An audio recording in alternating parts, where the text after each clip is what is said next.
Good morning, sports fans. You're listening to 96.9 FM WHYR-LP Baton Rouge Community Radio. This is Eric Hatfield along with Coach Perry Daniels, and we are here to bring you the latest, the greatest, the best, and the most entertaining in high school, college, and professional sports. You are listening to Louisiana All American Sports.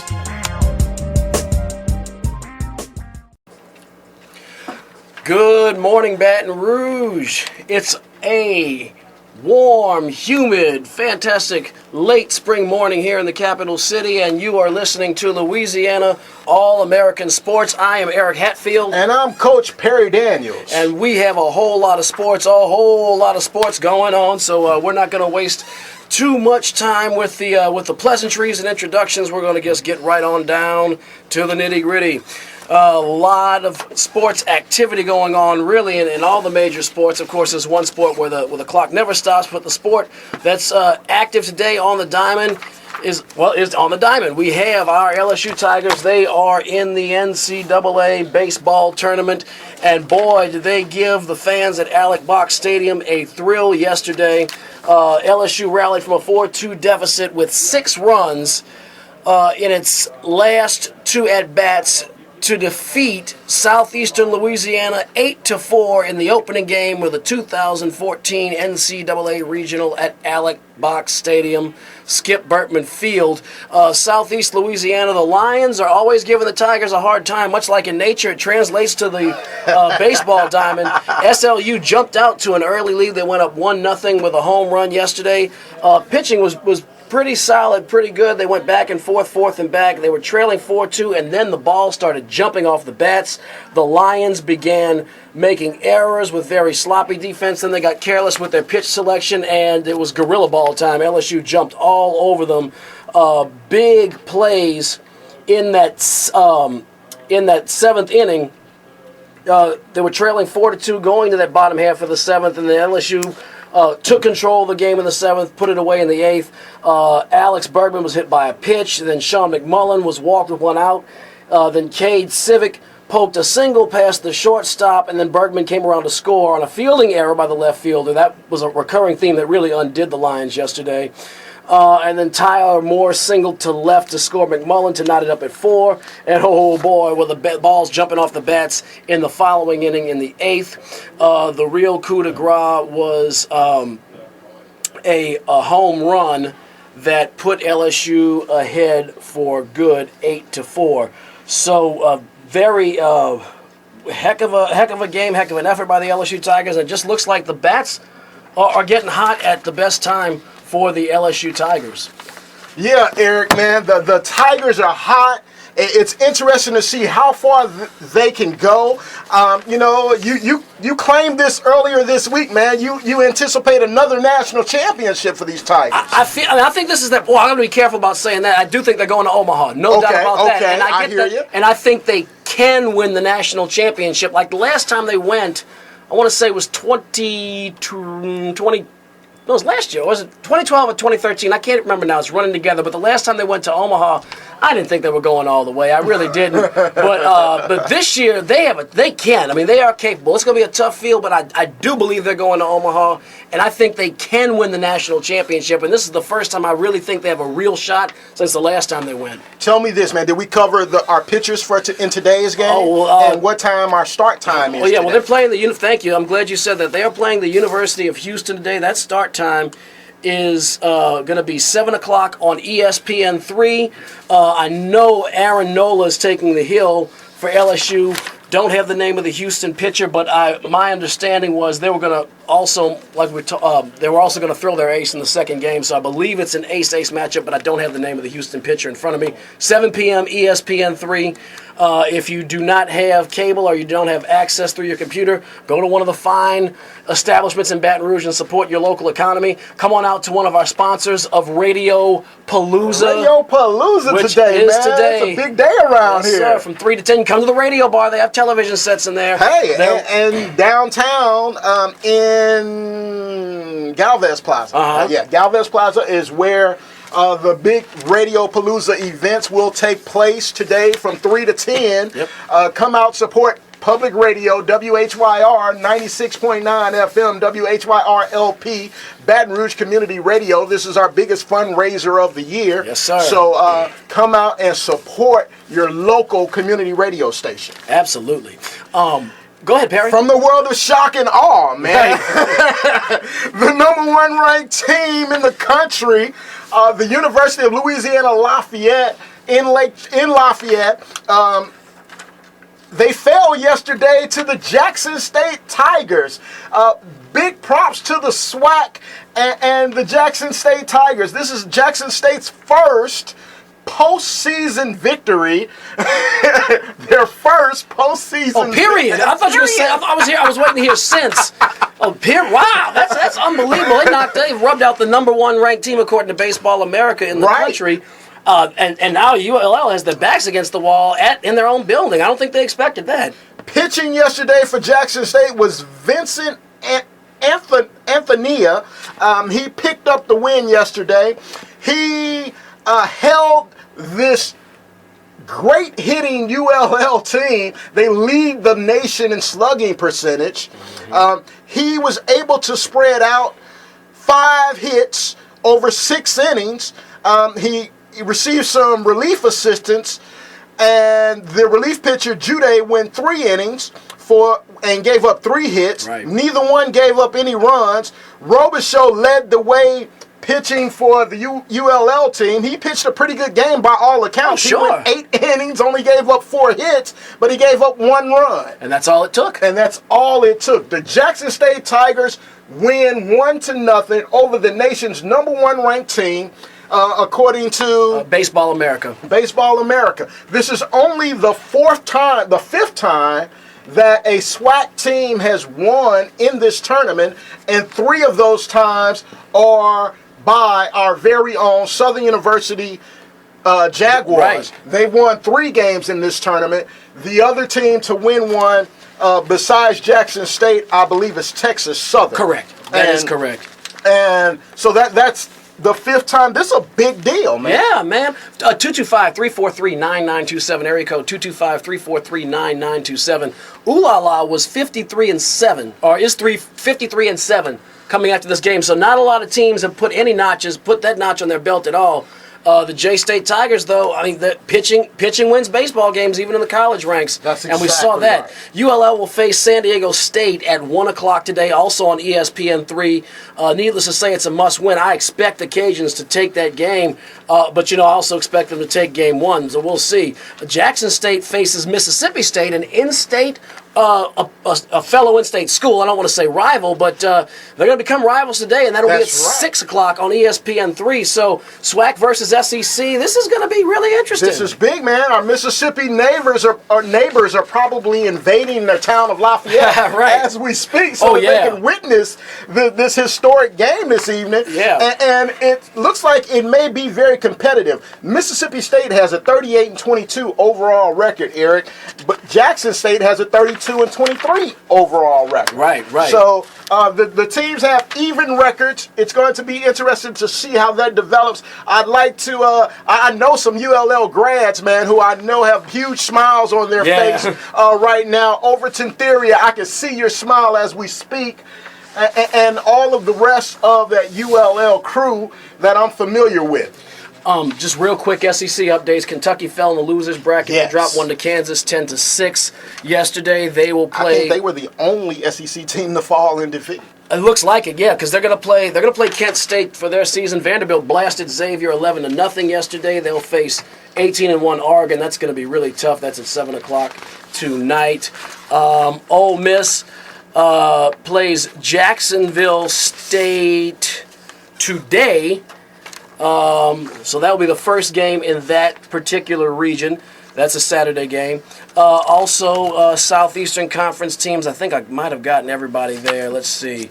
Got Ole Miss. They're playing. That might wrap it up for our SEC action. So we're going to move on from the college ranks to where the men get paid.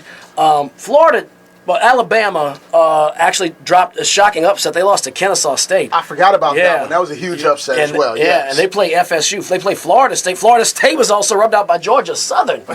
Georgia Southern, that is shocking. So the little guys really coming up in that region in Tallahassee. So out of Alabama and Florida State, somebody's going to be gone. One of those two are going to be gone after today.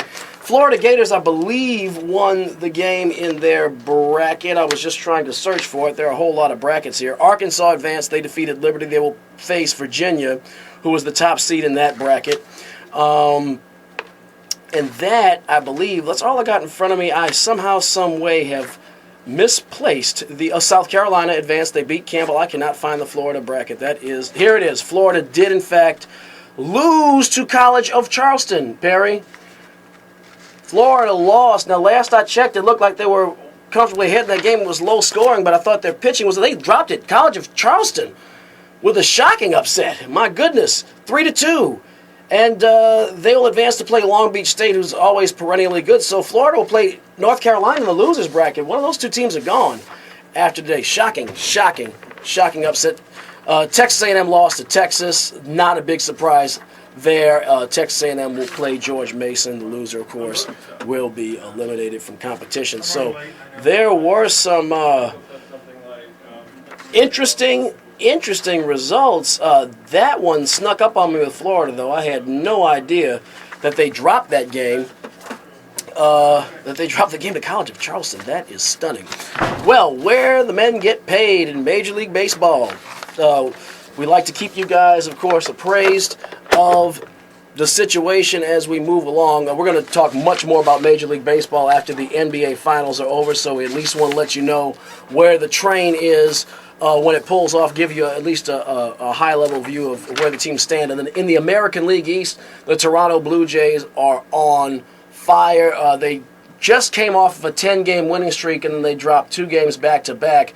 But they are 2.5 games ahead of the New York Yankees in the American League East race. I got to say, I never, ever saw that coming with the Blue Jays. On my blog, thedailyhattrick.com, I wrote a preview of the Major League Baseball season, and I was almost trying to get one-liners off and zingers at the expense of the Toronto Blue Jays. I didn't think they could pitch their way out of a wet paper bag, but Mark Burley is Mark Ballin as he's helping lead that pitching staff. R.A. Dickey is not giving it up like he did last year. Which looked like one of the biggest free agency busts of 2013, but it looks like it's paying off now. The mid-30-something, Dickey's in his mid to late 30s. I thought he was on the wrong. I thought he jumped before his bubble burst, but it looks like he's earning his keep this year. In the American League, by the way, Boston Red Sox 6 games back. Baltimore Orioles 4.5 games back. Both teams have sub 500 records. The Red Sox are interesting because they just came off of a 10-game losing streak, but now they've won 5 straight. So, it looks like they're trying to pull themselves up by their own bootstraps. That losing streak, it was like what could go wrong would go wrong. The Detroit Tigers, no surprise there. They are comfortably on top of the American League Central, 5.5 games in front of the Chicago White Sox, who have a 500 record. Not a lot of competition out there. The American League West, Oakland A's, on top of that, pitching is just making all of the difference. They are the only team in the American League to date that has given up fewer than 200 runs this season, only 175 runs against, and actually the fewest runs given up in the majors. So pitching is getting that done. That Billy Beane is a genius. Pitching and defense, yep. Man. That Billy Beane's a genius. Only an $80 million payroll. Wow. In Oakland. Wow. So that money ball is something else. They're leading the LA Angels by 2.5 games. That's the team that Perry pegged, and they're definitely... Bullpen's definitely holding up for those guys. The Angels are going to be there at the end, I'm telling you. Looks like it. It looks like they're finally going to fulfill the promise they should have been had. Yes. Texas Rangers, 5 games back. They're 1 game above 500. In the National League East, a division that just has me scratching my head, the Atlanta Braves lead that division, but it's only with a 29-25 record. They're a game ahead of the Miami Marlins, Giancarlo Stanton's helping carry the batting lineup. They have not wilted with the loss of Jose Fernandez yet. I do think it's going to catch up to them. 2.5 games ahead of the Washington Nationals, and because the division is so mediocre, the Mets and Phillies are only 4 back in spite of having sub-500 records. Right. Well, we've seen this the last couple of years in the National League, where the NL Central seems to be the most competitive league. Right. And the NL East, usually you have Atlanta and Washington who are right up there. Right. I don't know what's going on this year. The West is playing great. Yeah, the NL West is the San Francisco Giants are just they're giants among men. Right. They are running away with that division. The Giants right now have the best record in the majors. Now, I mean, it's not like it's a total shock. This is a team that has won. They're 2 years from winning the World Series. They won the World Series in 2012 and also won it in 2010. So, I mean, this team has won 2 of the last 4 World Series, but, last year their pitching completely fell off of the earth. Right. And they play in a pitcher's ballpark, so they weren't going to get a whole lot of offensive support, but this year it's all coming together. I love the addition of Tim Hudson to that lineup. Matt Cain did go on the 15-day DL, so he might miss a start or 2. That might give the Colorado Rockies, who are 7.5 games back, and the LA Dodgers, who were once heavily favored but are now 7.5 games back in the West, a chance to pick up a couple of games on those guys.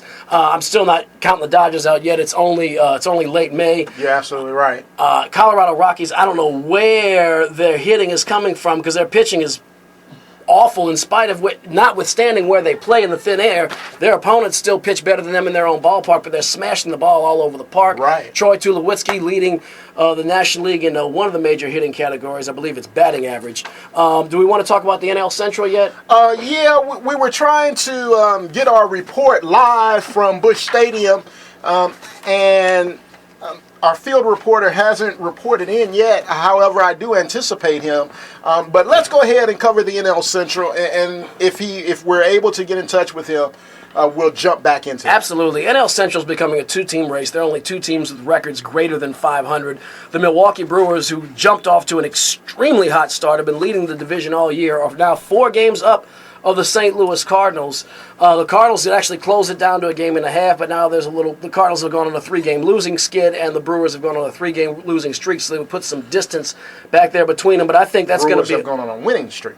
Yes, a 3-game winning streak for the Brewers, yes. A 3-game losing streak for the Cardinals. Right. Thank you. Sorry about that. But that's going to be a marathon all the way to the finish with those 2 teams.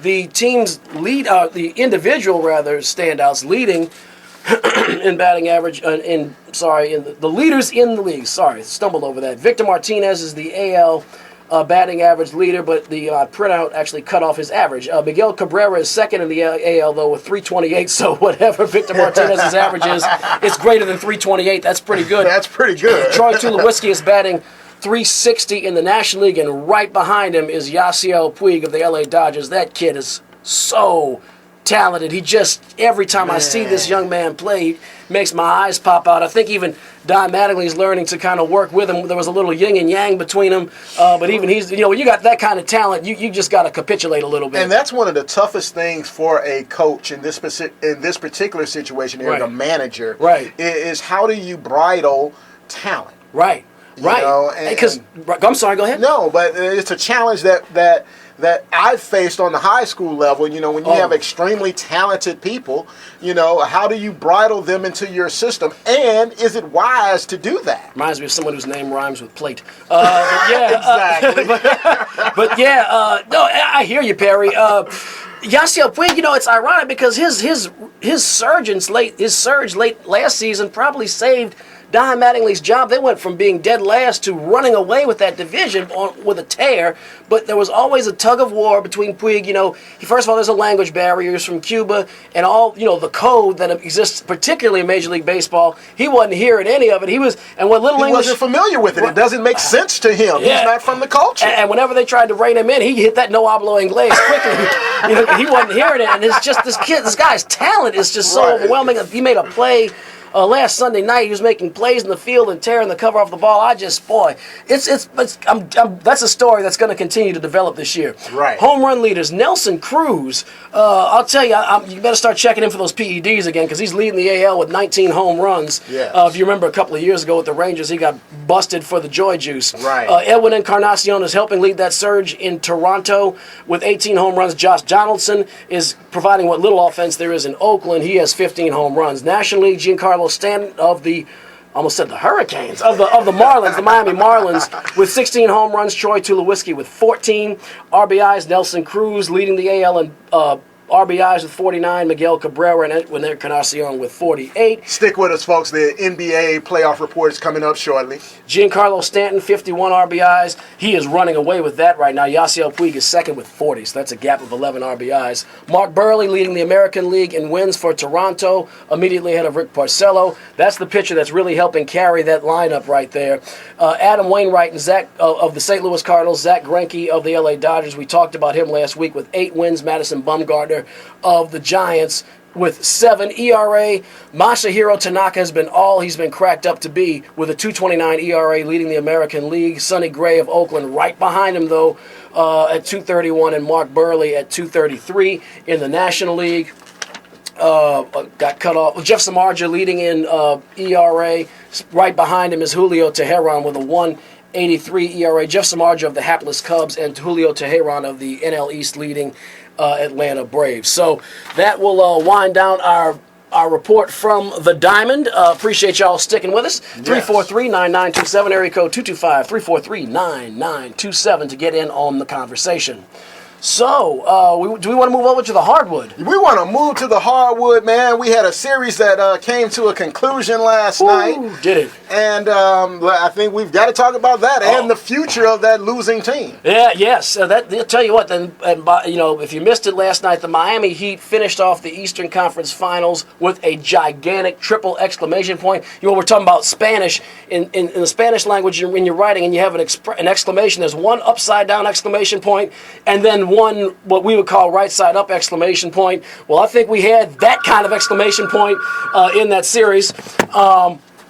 As the Miami Heat put to bed any doubt who the superior team in the Eastern Conference was, finishing off the Indiana Pacers with a blasting 117-92 as the Miami Heat win their 4th consecutive Eastern Conference title, as they will face the winner of the series between the Oklahoma City Thunder and the San Antonio Spurs in the West and attempt to play for their 3rd consecutive NBA title. So, going over the game last night, we have, let's just look at the scorecard. Paul George did chip in with 29 points, but it was often, it was a day late and a dollar short. That game was really over. That game was over with, that game was over with by halftime. Lost him.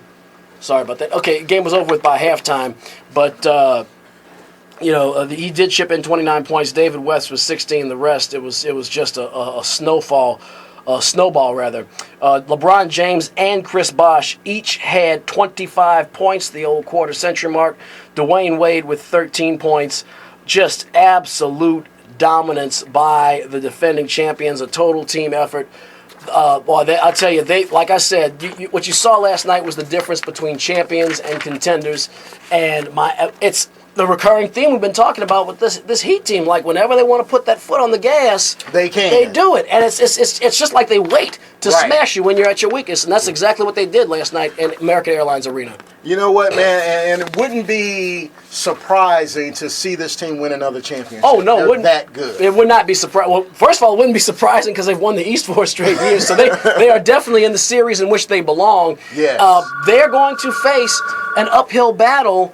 I don't want to exaggerate. They're going to be underdogs should the San Antonio Spurs advance, which many anticipate they will.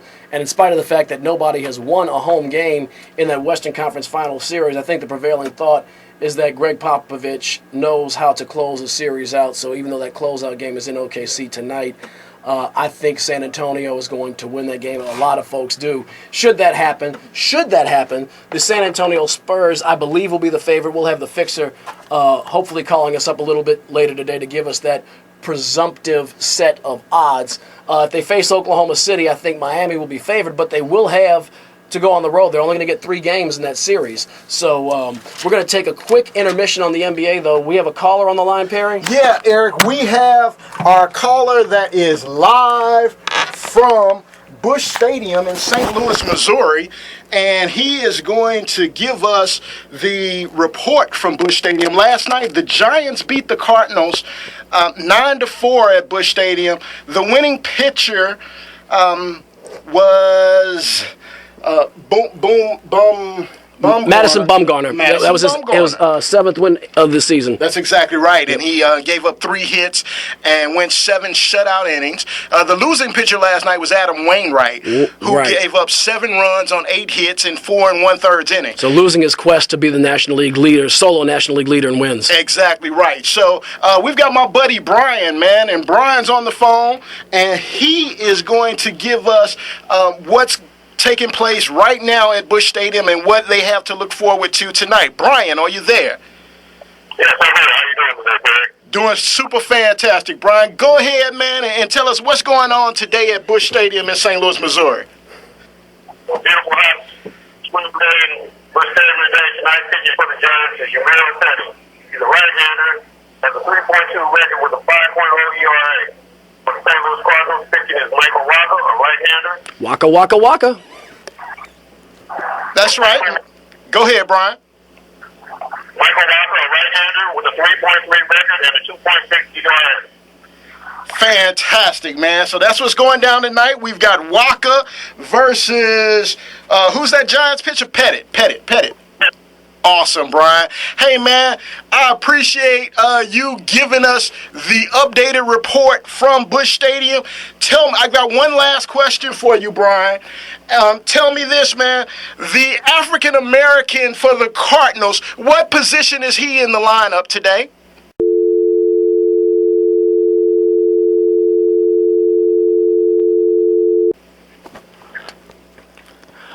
Well,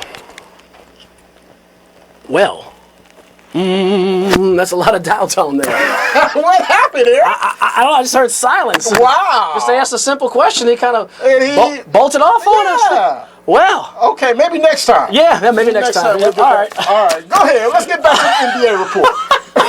There you go, 225-343-9927, 225-343-9927. If you're a Cards fan, you got it, and even if you're not, you'll catch on quickly, I promise. Just keep listening to Louisiana All American Sports on 96.9 FM every Saturday at 11 a.m. There you go. All right, so anyway, last night, Miami they answered the bell, they answered the questions. It's going to be a competitive finals because no matter who wins out in the West, there's going to be a sense of unfinished business. Should it be the Spurs? I think the Spurs will be the prohibitive.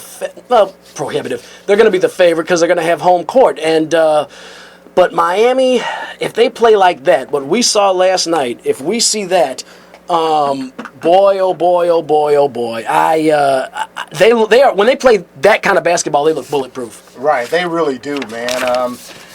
And I really think we're in for a very, very entertaining NBA Finals this year. I totally agree. Before we go on to the Western Conference, we got to talk about the vanquished opponent in the East. This was a team that took Miami to 7 games last year and lost in Game 7. They came back, re-energized, refocused. They got off to a blazing fast start, but then that fire started to cool a little bit in late March, and they kind of limped into the playoffs. Narrowly escaped in the first round, kind of got their mojo back in the conference semifinals against the Washington Wizards, and won Game 1 of this series, and then came back to the field house and won Game 5. Paul George with his 37-point performance, but last night, all questions were answered. So the question is this Indiana Pacers team? If you're a longtime basketball fan, you kind of know the narrative that's gone on the last 30 years. You had the Lakers and Celtics dominating in the 80s, and then you had the Detroit Pistons, who battled with the Boston Celtics in the East for 3 years, finally got past the Celtics, and then they finally made it past the Lakers to win that championship for the first time. You had the Chicago Bulls, who had to get over past the Pistons. They did that. you have that the Knicks finally had to go around the Bulls, but they finally reached the NBA Finals in the East. The Eastern Conference has had that narrative going for a very, very long time. And you had the Cleveland Cavaliers, who popped into an NBA Finals, got around the Detroit Pistons, who had dominated the Eastern Conference for a while in the mid-2000s. So I say all of that to say, is this Indiana Pacers team, that team kind of on deck waiting? Are they waiting to either get past or go around this Heat team? And if so, what do they have to do to get there? Because this team has got the talent. This team has better athletes than the Heat. I mean, pulling LeBron James out of the equation, right. This team has better athletes top to bottom than the Heat. But yet that was a knockout. And if this were a boxing analogy, a knockout in about the 6th or the 7th round. You're absolutely right, man, and I anticipate there's going to be some changes here. Got to be. There just has to be some changes, and the changes are going to start from the bottom. We always say from the top, but I think last night Perry and I discussed this on Thursday about the future of the Pacers, and I said, Lance Stephenson's really the one where they have to fill somebody else with that space, but I didn't know his contract status. Well, actually, he's the only key player on that team who's an unrestricted free agent after this season. So Larry Bird's got a tough choice. Lance Stephenson's getting paid because for all of his buffoonery, as Ray Allen put it, all his silly antics with tapping LeBron on the chin and blowing in his ear and probably doing something that'll get you punched in the nose in a Breck Park, he is very talented. He's a very good defender. He can stop the ball, and when his hand gets hot, he's nearly unstoppable. Now, all that being said, from what I try to read what the beat writers say and listen to the experts because they're closer to the situation, it doesn't sound like his teammates are particularly fond of his antics, particularly when they are not winning. But I think Lance Stephenson is just, he has a potential to be locker room cancer. And if that's the case, and you need to free up some, you have another roster space, I think you go out and find another high-level role-playing free agent. Lance Stephenson's not a superstar. He's a role player on that team, but he's a high-performing role player. And I think that Lance Stephenson, is the one. They need to find somebody to replace him and just change up the chemistry because I don't think he's good for the chemistry in that locker room. Well, I just hope Lance Stephenson isn't getting a bad rap here, Eric. Without us being in that locker room, I haven't really read reports about that locker room, and you just never know what's going on in those organizational locker rooms. No, you don't. I mean, some of the things some of the ESPN guys, the guys who follow him, were saying was that they kind of tolerate it when they're winning, it's fine, but when he talks about getting in LeBron James's head, and then LeBron drops 20-something on him, they get pounded like in Game 4, or when he does stuff like get a flagrant and a technical for doing the silly stuff. Last night, they don't like it too much. I understand. You need someone to blame. And Vogel wants to make sure it's not him. Oh, yeah, he doesn't. I don't blame him either. Right. But even Larry Bird told Lance Stephenson reportedly to tone it down and actually even though the league didn't fine Stephenson for the blow in the ear, Bird fined him a couple of grand for that and told him, cool it. Pull back on it a little bit. And I'm going to listen to that guy. You know what I'm saying? I understand that. And that makes sense with him being the president of operations. Right. That makes sense. Hey, man, on the phone, we've got a friend of the show, a regular caller. He's going to, every time he's here with us, Eric, he enlightens us and gives us a history lesson. All right, the professor. We have the professor yes, on the phone. All right, Absolutely. Cool. Professor Johnson, how are you today? Good morning, gentlemen. I'm well, and yourself? Fantastic. Hey, what do you have for us today, Professor Johnson? Well, I deemed it to be appropriate today to interject a little historical fact in relation to what's been going on in the world of sports today, to deal with the Clippers and whatnot. Racial tensions and racial epithets have been stated. Yes, sir. And I think that America, the United States in general, has not really. We can't keep sweeping the matter of race under the rug. There needs to be some type of symposium or something in our personal lives are generally put together to discuss race. This is not just going to go away. It's two opposing sides, and things need to be discussed. That I just really have a bad taste in my mouth for the Clippers owner.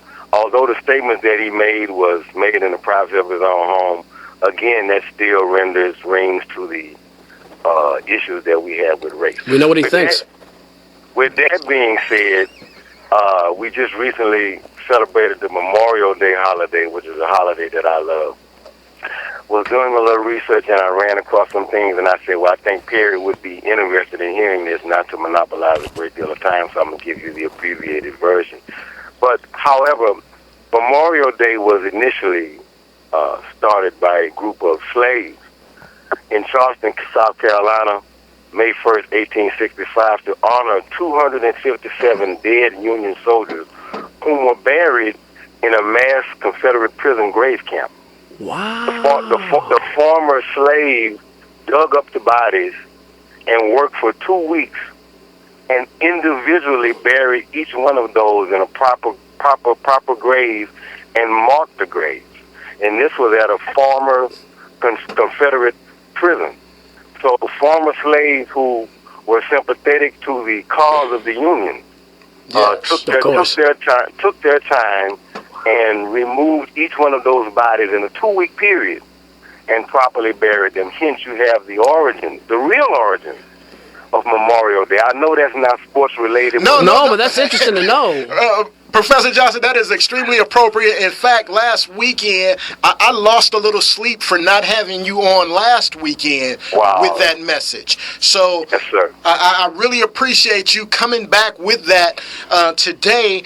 And, man, with your mind, I would be remiss if I did not ask you a couple of questions regarding where we are in our sports history in society today. You've said a couple of things that I've got to dig a little deeper in. No pun intended. Yes. Okay. Sure. What would you say to the people who say we have discussed race to exhaustion, and what else is there to talk about? Wow. That's a very deep question. I know there are those who are of that mindset. I believe that the current generation of former slave owners, I think that they feel that there is actually, as you said, this has been exhausted. But I don't think that they are directly accountable for what has happened. But this is a generational thing. And you are the benefactors of some of the most egregious behavior that has put you in the situation where you are today. On the other side of that, in and of itself, many of us, not all of us, but America does afford an opportunity for advancement, but many of us are also still in socioeconomic situations due to a generational condition. You know, many of us, families and whatnot, may have been domestic workers and so on and so forth, and never had the opportunity to be afforded a proper education. So education is the key in a lot of this. Although don't get that twisted either, because I firmly believe that education is actually a tool to filter in individuals to go into the workforce. This is a capitalistic system. Right. So you need a workforce. Once upon a time, slavery was just a free workforce where you obtained 1,000% profit. So, as I said, race does need to be discussed, and to those individuals who assume that we've discussed it to exhaustion, as you just said, I think they might need to regroup with that and relook at it and be given more facts and data about what's going on, because some people are actually clueless on both sides. I agree. And Go ahead. I was gonna say no. I was, when you started talking about education being the key, I actually started pumping my fist. I mean, education has always been the great equalizer. I use that term loosely, equalizer, but you know what I mean. It's definitely lifted the landscape for anybody in this country. If you grew up poor, if you grew up, if your parents, were of modest means, or if you grew up in Appalachia, whatever it is, you get that sheepskin. You are stepping on another plane. But also, Eric, I don't think it doesn't necessarily have to be a formal education. It can be outside of the formalities of the educational system, as long as you educate yourself. Right. Am I hearing that correctly, Professor Johnson? Yes, sir. Yes, sir, indeed. I concur with you. All people aren't college material or designed to strive up the academia ladder. Mm-hmm. We're not implying that. But for us, being denied a formal education for years, I told my class at the close of the semester that public school, again, the historical beauty of McKinley, public school was not afforded in Louisiana to the late 1890s. And then when the educational system was created, it was parochial, or it was the term reform school. If you had gotten in trouble, you were sent to reform school, which was actually, the basic schooling system, but you still did agricultural work. So education is the great equalizer, as you said, for a group of people who have been disenfranchised and kept from reading, writing, and the knowledge of knowing things. I think that was the great conundrum that America faced with a group of uneducated individuals that are now going to be filtered in your society. Right. What are we going to do? This is going to be a great burden. This is going to be a hindrance to our society. How can these people be productive citizens, and we've kept them disenfranchised for so long? Hey, Professor Johnson. Hey, man, you dropped some knowledge today. Yep. And I just want you to know that I appreciate you, man. I enjoyed.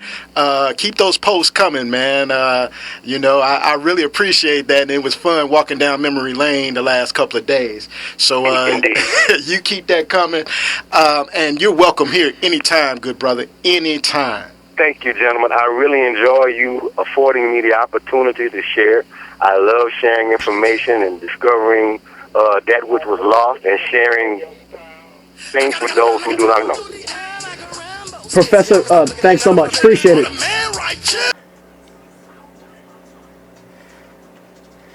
Bad like Michael. Perry looked like he just didn't want to throw that switch. I was jamming to it too. That was a nice trip down memory lane. Real quick, Mystical came and performed at the Varsity back in 2012, and I got to go see him when he was at the Varsity. And he had that line in there, the tan skinned man with the braids. And it's funny how far the time gets you. That was 1995. 2012, he had just gotten out of the joint not that long ago. I was at that concert. Yeah, I remember you told me that. And he was opening for Juvenile. Yeah. And Mystical had a ball. He had those braids were gone. And he gets there. He said, "You can't fade the bald head man with the hat," or something like that. I'm like, what?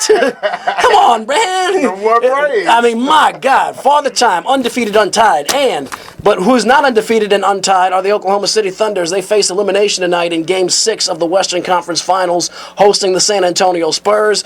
Not one road team has won a game in this series. Not one game has been close at the end. This series is just plain weird. I think the travel, particularly with the older, aging Spurs, is a factor.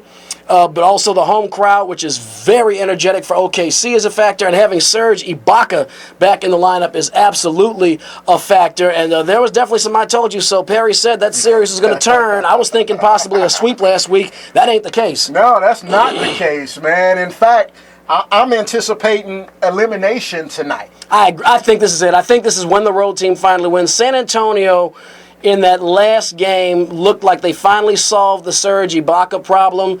Now, they did shoot at a very high percentage, and OKC had a comedy of errors and turnovers. But I think that this is the game. They're going to go back to OKC, and I think they're going to make the necessary adjustments to close it out tonight. I think it's going to be a really good basketball game. For once. Yes. And I agree. I think that's what I expect, too. Yeah. I expect, too. Possibly overtime, but I do think Popovich and the San Antonio veterans move on as of tonight. I think they finally solved the puzzle. I really think they do. I think they were a little. When they went back to Oklahoma City, and then the big 6'10" rim protecting scorer Serge Ibaka, power forward, was in the lineup. They didn't look like they knew what hit him. I don't think they expected Ibaka to play. Ibaka was expected to be out for the season with a calf injury, but. I think they solved them in Game 5. Now, we'll see. It's going back to OKC. It's a road game for the Spurs, but I think this could be where the coup de grace happens.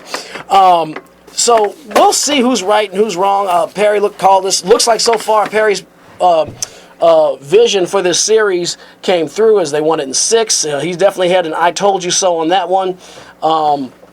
like we typically do every week, we're going to get to a segment where we say, where one or the other can say "I told you so," or you, the audience, can say "I told you so." 225-343-9927 to get in on the conversation. When we come out of the "I told you so" on this 22nd edition of Louisiana All American Sports, we will talk about the Donald Sterling situation. But without further ado, here is "I Told You So." I told you. What did I tell you? Didn't I tell you? 'Cause I told you. And when did I tell you? A long time ago. And what did I say will happen when I told you? Exactly what just happened. You know, so it's real interesting. We both kind of picked Miami to win this thing in 6 games, right? Right, correct. Right. So it looks like it's on track to do that, Eric. And we'll just see, man. But tonight's a very pivotal game. Last week, I'd said that if Miami could take either game 1, 2, or 5, I expect them to successfully defend their home court and take it in 6. And so far, that seems to be what's unfolding. Popovich, hats off to you and Tim Duncan and the rest of those stars that we're so familiar with, the San Antonio Spurs. They're doing a great job. I don't think the Thunder are dead yet. I think when they get back to Oklahoma City, they're going to find a way to muster up, energize that crowd. Oh yeah, they will. Carry them to at least one victory. It could be it could be an emotional boost. I don't know what to expect. That was really a curveball here in that yesterday. Right. So it's going to be interesting. I'm going to stick with Spurs in 5 because Ibaka or not, Spurs just flat out look better. They are. I'm a racist. If I was Serge Ibaka, I'd be writing all this information down when it's time to talk contract. I'm starting to, I've been kind of pessimistic all year about LSU's ability to hit the baseball, but it's like ever since the late part of the regular season, ever since that week when they destroyed Northwestern and then swept Auburn, it's like a light went on all of a sudden, the clouds parted, now it's like gorilla ball again. They're just bashing the ball, and not to mention their pitchers have been off the hook all year.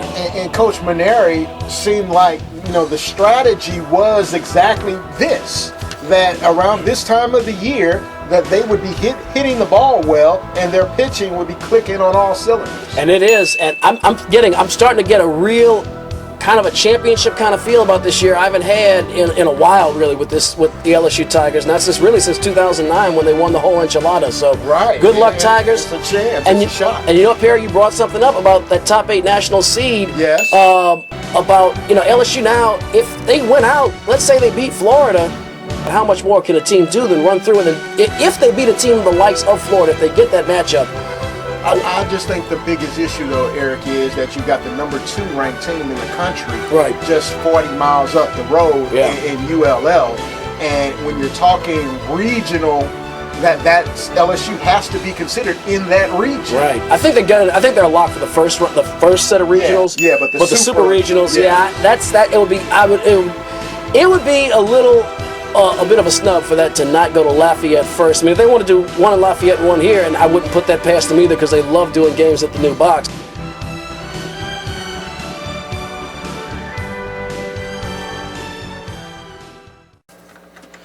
So there's going to be a whole lot more of that as the playoffs continue to wind down and the twists and turns of the National Basketball Association unfold themselves. Well, speaking of NBA drama, the NBA has approved that former Mike, I wish I'd gotten that fat Pat, Little Troy, want to be a baller shot caller because Steve Ballmer is Steve Baller. $2 billion with a B dollar bid to pay for the LA Clippers. That by Forbes' estimation would be a $1.25 billion premium. Right. I'll say this much. Steve Ballmer wanted to own an NBA team because you can run for, I have a business education background, as does Perry. The value of any business is the projected value of future cash flows adjusted to an appropriate cost of capital. And I don't care how you flip it, $2 billion is overpaying for any franchise except for maybe Manchester United or something like that. Right. I mean, but Steve Ballmer wanted to be the man on the sidelines. He has about $20 billion in wealth, and he's reaching in his pocket and paying. It's going to be a $2 billion cash transaction. So he must have wanted it awful bad. Hey, Eric, I didn't get a chance to really hear the I Told You So segment, but tell me this. Did we tell the people what was coming up after our show? I Told You So segment? We have coming up Noel Jackson with Music Satisfaction here on 96.9 FM WHYR-LP Baton Rouge Community Radio. Thank you for that interlude. Yes, sir. But, so Steve Baller, this guy is an eccentric fella. He was the guy who was at the controls when Windows 95 came out and completely revolutionized home computing on the PC side. This is a guy who came out and during one of the conferences while he was CEO of conventions for Microsoft, came out and did like Howard Dean, former Democratic Party chairman, and whoa, ran across the stage, and he's kind of a portly fellow and said, "I love this company." He is definitely the kind of personality to lift that team. He's the polar opposite of Donald Sterling. Well, I'm not sure, Eric, if he's the polar opposite. I have some issues here with this decision, and first of all, I think it's interesting for us to point out that the villain in this situation is riding off to the sunset with a treasure trove of cash. Mm-hmm. And Donald Sterling, who originally invested $15 million in a professional franchise, mm-hmm. walked away yesterday with $2 billion.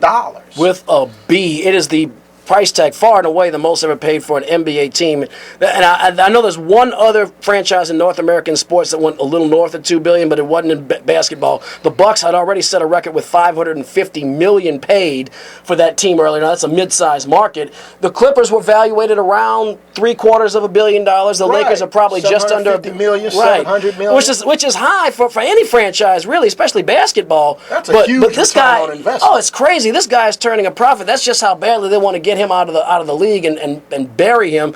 And there's been all this back and forth about he's still going to fight it, and he's suing the NBA for $1 billion. And before you laugh, let me tell you guys a quick Donald Sterling story before you laugh and say he's crazy. Donald Sterling in 1981 bought the then San Diego Clippers. The attendance was not bad. They got support, even though the team was awful, which is a legacy he continued for many years. And in 1984, Donald Sterling packed up his things and signed a deal with an arena in L.A. and just moved on up to Los Angeles. Well, it sounds interesting, but the problem is the move was not approved by anybody in the NBA. Typically, you're supposed to get a vote and an approval. I believe it's either 2/3 or 3/4 of the owners for a move, and he just said, "Well, I'm going to take my team and just go to L.A. next year. I'm just going to move across the street." And to move from, according to the Nielsen 2014 DMA ratings, which rates the television markets, he moved his team from basically the 28th television market to the number 2 television market. Right, and Jerry Buss was like, "Wait, I don't need any company here," but he said, "Oh no, I'm going to take my team and move to Los Angeles." So he did, and the NBA said, "Oh no," and David Stern tried to drop the hammer on him. He paid $15 million for the team in '81. Stern fined him $25 million. Oh, but Kaiser Stern had something coming to him because Donald Sterling turned around and sued the NBA for $100 million, which sounds laughable on his face, right? You can't just pick up and move to LA. Well, guess what happened? They settled. Stern reduced the fine to $6 million, and without any votes, without any approval, Sterling picked up his team and barged his way into Los Angeles. This guy is he's a lot of things, and he's very unlikable, and he's not a fool, and he knows how to win in the business world. So don't laugh. The last laugh hasn't been had yet, although listening to a lot of the legal analysts, I think he's out of plays. And frankly, with that kind of a purse, with that kind of a golden parachute, I think he should just take it, run, and be quiet. And I think he may be. Based on what was released yesterday, the trust cannot sue, or any members of the trust. Right. He and his wife may have an issue because she authorized the sale yesterday. Right. But then, as far as I'm not an attorney, but as far as I know, you can't sue your wife. No, that's a community, Right. and frankly, I was joking with Perry yesterday. I said, that's a player's playbook. He said, Shelley, go get daddy's money. You know what I mean? Right. Because that's a heck of a profit. Right. In spite of all that. So here's the story from my perspective, Eric. That I'm extremely disappointed in the NBA, and the owners have to approve this deal. But it sounds like they're way down the road to approve it. Right. The NBA had an opportunity here to really stand out and to make an impact in communities of people with color. They could have, or they still can. Now, you can't tell this guy who he can sell his team to. However, right now, you can disapprove this sale and steer him, Shelley, and the rest of that ownership group to sell this to someone of color, someone that is a minority. Right now, you're just retreading what we just got rid of, from my perspective. Well, now, that may be a little unfair to Balmer. You know, we don't know if he shares the same sentiment of Donald Sterling. However, we do know that he meets the same demographic as Donald Sterling, and I have issue with that. Well, Sterling, if he's going to be forced to sell his property, has a right to make as much money as he possibly can. And I totally agree with that. Bid, with a business background, I agree. And this with bid of this, you had a group that was led by Grant Hill, a group that included Oprah Winfrey, and I know that as of 2 days of Thursday, we had talked about this beforehand, and the bid was up to $1.8 billion. That was the war. They didn't say which group, but obviously Balmer topped it with $2 billion. See, but here's the deal. If you have a sincere interest in expanding how your ownership group looks, if you have a sincere interest in doing that, NBA, then you put up the difference between the Balmer bid and the Grant Hill bid, if that is truly your interest. Or you loan the Grant Hill group the additional money and allow them to pay it back. What if they weren't willing to pay it? I mean, what if they weren't willing to? I mean, I think it sounds like one of those groups went up to $1.8 billion and Balmer matched it. What if they said, "That's it. This is too much"? Still, the NBA still could have said, "You know what? This is worth it to us," because the benefit from a minority owning that team, it would reap the benefits for the NBA long term. Here, they are banking on the consciousness of the people to fall back asleep regarding this issue. They don't anticipate you doing anything but business as usual.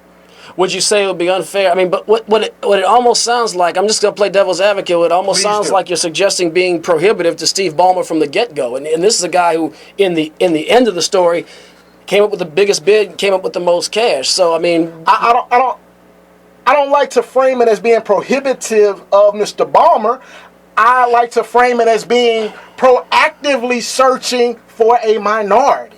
Proactively trying to make your ownership, because you control who's in this tight-knit circle, that you are proactively looking to expand its demographic.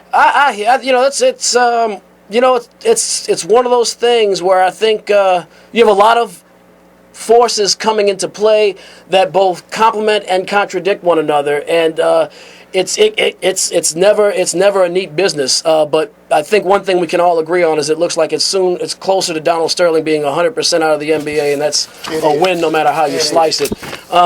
Really quick. In the National Football League, the league that never sleeps.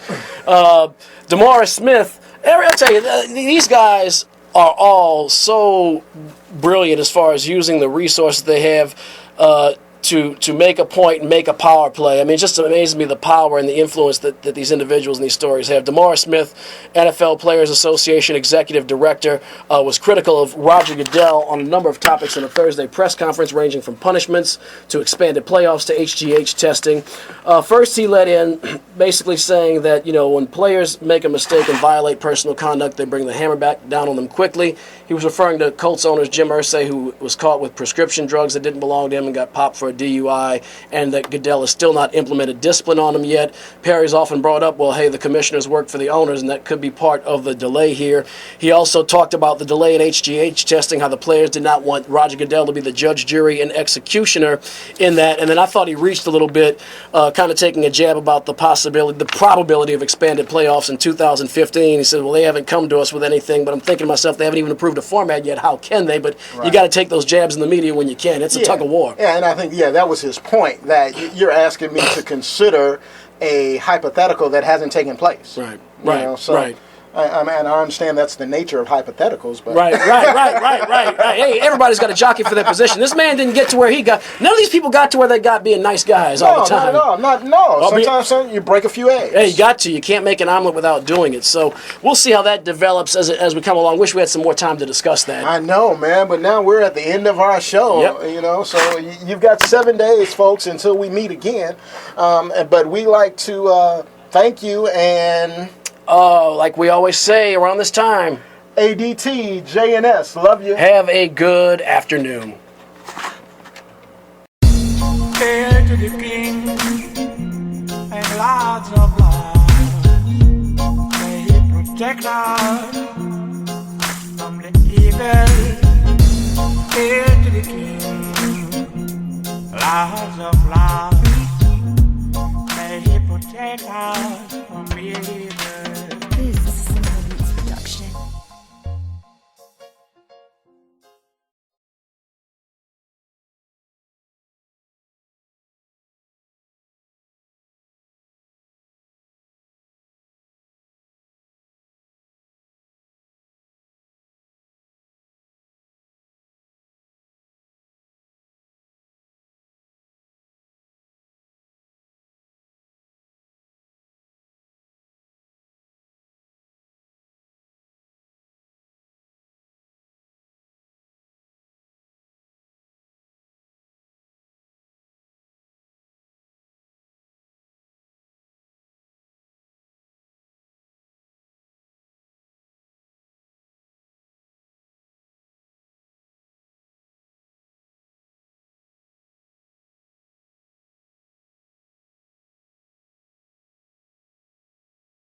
the King and Lords of Lords.